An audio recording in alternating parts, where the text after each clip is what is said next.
We're talking about a stage in life where we are the parents or we are the grandparents. Yeah. And The we're having point here is sex. exactly. And now it's not so yucky anymore. No.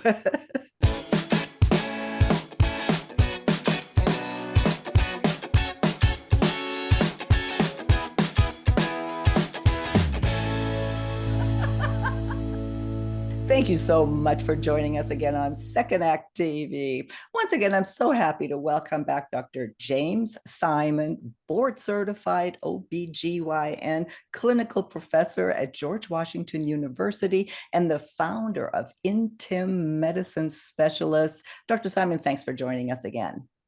My pleasure to be here. Thank you for having me. And I should add before we get started, Dr. Simon is pretty much world renowned in these topics. We're very, very lucky to have him here. In fact, most of your 45-year career, your practice really has been dedicated to women and sexual health, a large part of which is facilitating difficult conversations about sexual functioning. Huge topic here on Second Act. So when we first spoke in last week about the topics, you mentioned that one thing that would be just really helpful to discuss is what you call the approach avoidance behavior to sex after a long pause. Otherwise, maybe said, rediscovering intimacy. So let me throw it over to you, Dr. Simon. You see this all the time. Where do you want to start this conversation? As couples age together, it's common for a physical, a psychological, an interpersonal, or even a social event to set their sex lives apart. Probably the most common one that I see is that the woman is diagnosed with breast cancer. And Okay. so she has biologic issues. Her chemotherapy might be one of them. Her anti-estrogen therapy might be one of them. Her body image might be interrupted or changed by surgery that requires a change in her sense of herself as a human, but also as a sexual being. Oh, I can only imagine with the breast cancer amount now that you hear it all the time, and what you're describing too. I mean, it's obviously it's couples is that's a huge group, but even for our audience here, we have a lot of people starting over again after 50 that are single, and they don't know how to how to get back into bed. I just got a message from a widow about that just before our interview. Is how do we have sex again? How do we talk about this, if it's whether it's long term or whether it's just somebody we just met? That's a huge quality of life issue.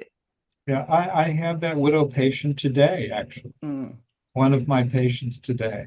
It really is a common scenario.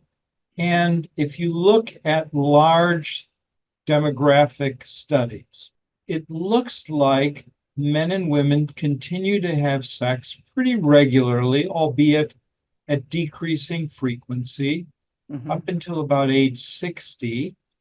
And then they're not. There's this abrupt change from, let's say, 50-50, half of couples having sex from 50 to 60, and then it drops down to something like a third.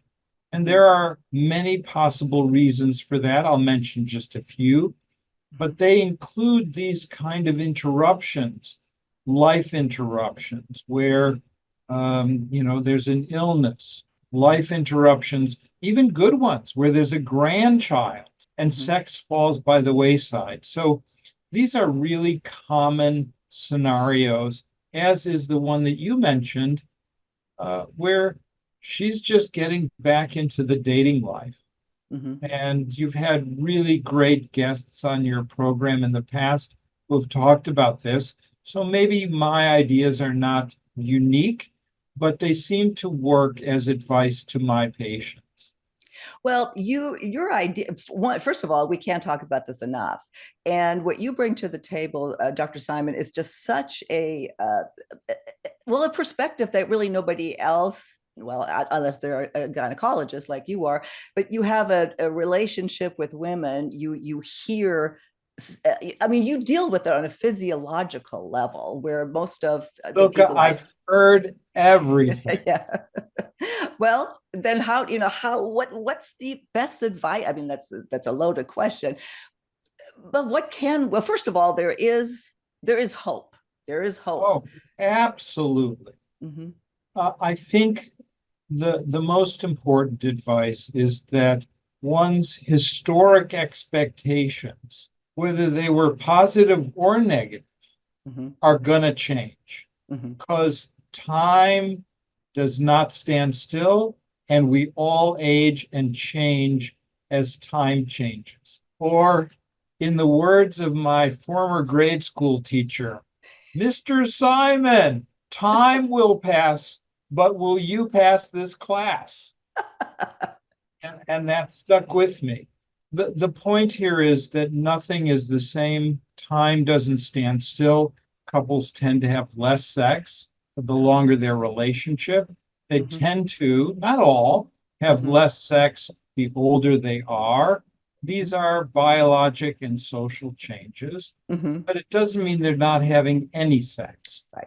It doesn't mean they're not thinking about intimacy or intimacy and sexual activity. And we as a society and as a culture tend to dismiss sex in older individuals. And I'll give you an example. It'll ring true to everyone listening, including you. We don't like to think about our mothers, our fathers, or heaven forbid, our grandparents rolling around in the hay. It's something that, oh, yuck, Yeah. yuck. It's a Mm-hmm. natural instinct. But we're talking about a stage in life where we are the parents, or Right. we are the grandparents, Mm-hmm. or maybe we're even the great grandparents. Yeah. And we're The having point here sex. is exactly. And now it's not so yucky anymore. No. Exactly. So the point is, we have this inherent bias, everyone, including doctors and other practitioners, about sexual activity in aging or aged individuals. Mm-hmm. And it's incorrect, but we need to change that dynamic of being able to discuss it. Yeah, exactly. And let's briefly in this segment, we can't solve all the problems, but one of the big things that we just had on another interview with Joan Price, I think you saw it, and she has some great advice.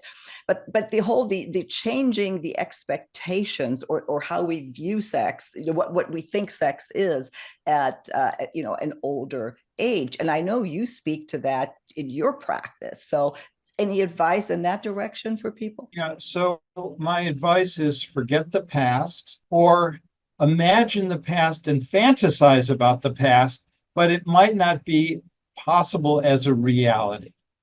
Older men take longer, older women take longer to become aroused, get to orgasm if they can, etc. Mm-hmm. The concept that penis and vagina sex is the only kind of sex, that's out the window for a variety of reasons.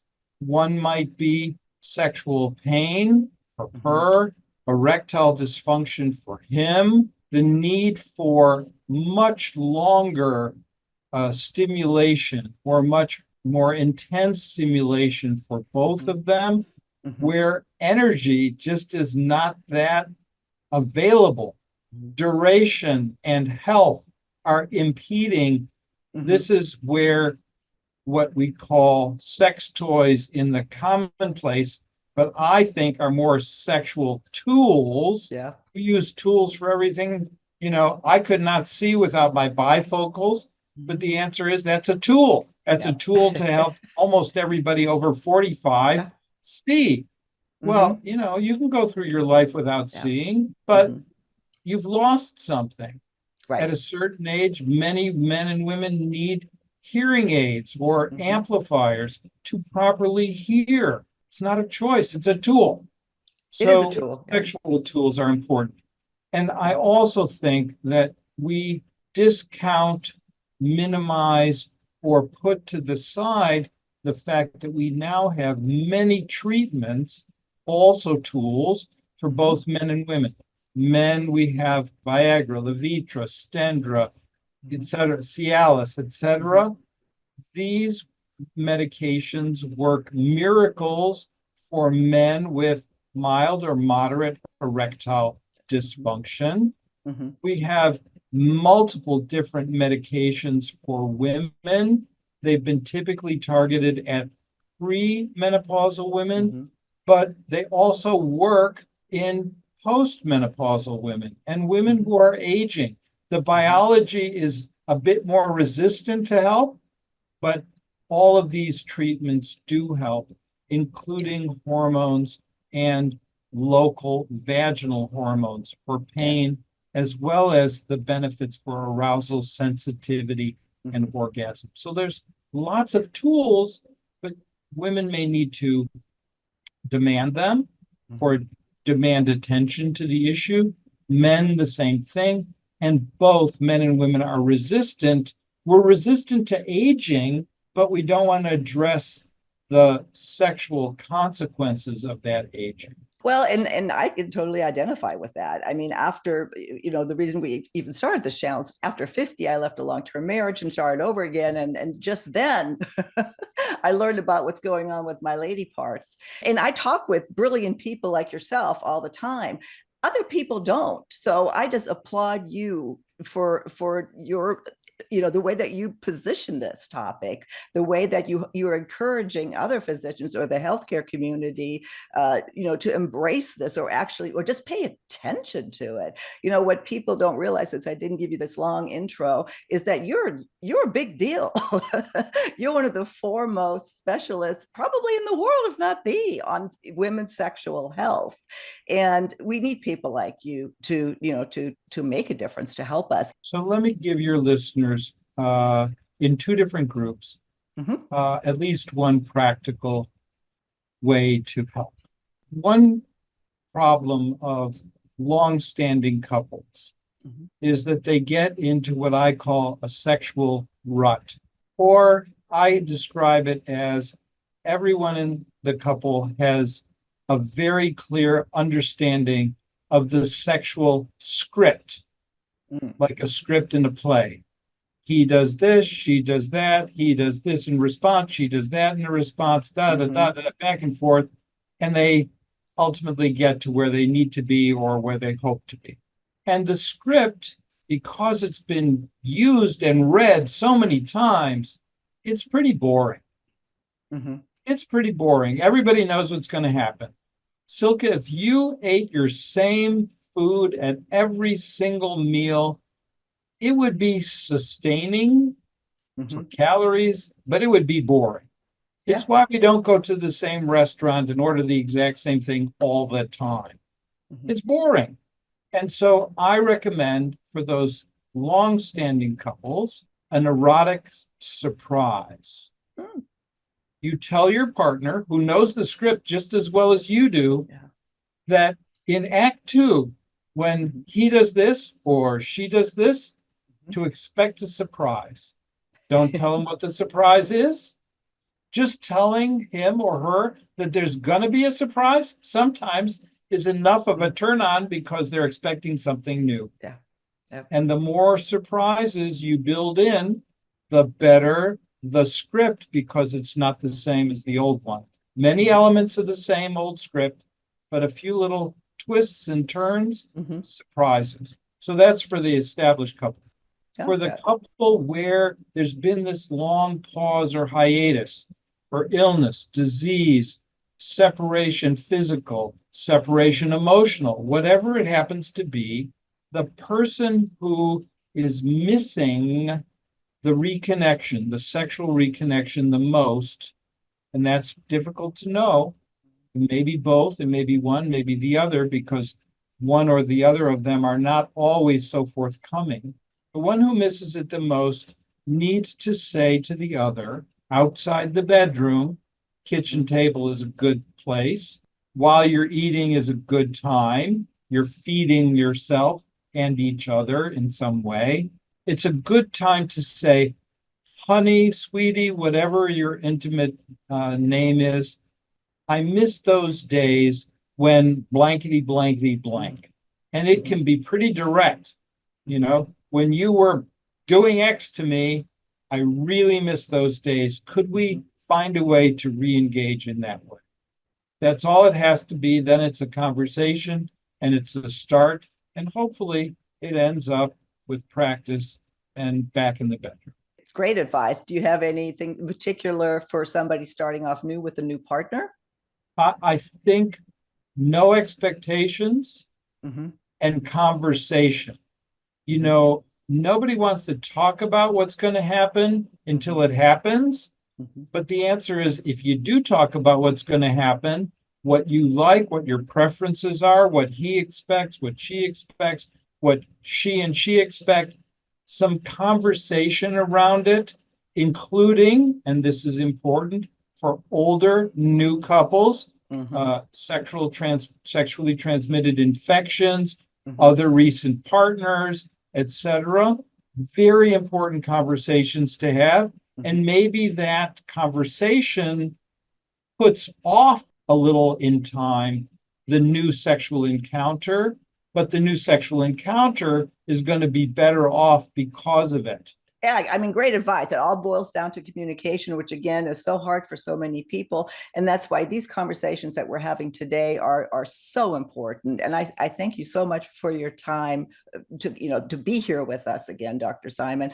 I will link to all of your information. You have books, you have movies, you have research. It'll all be in our show notes. Or if anybody wants to get in touch with you directly, I believe you do give consultations, right? Yes, I do. What are educational visits in those states where I don't have licenses.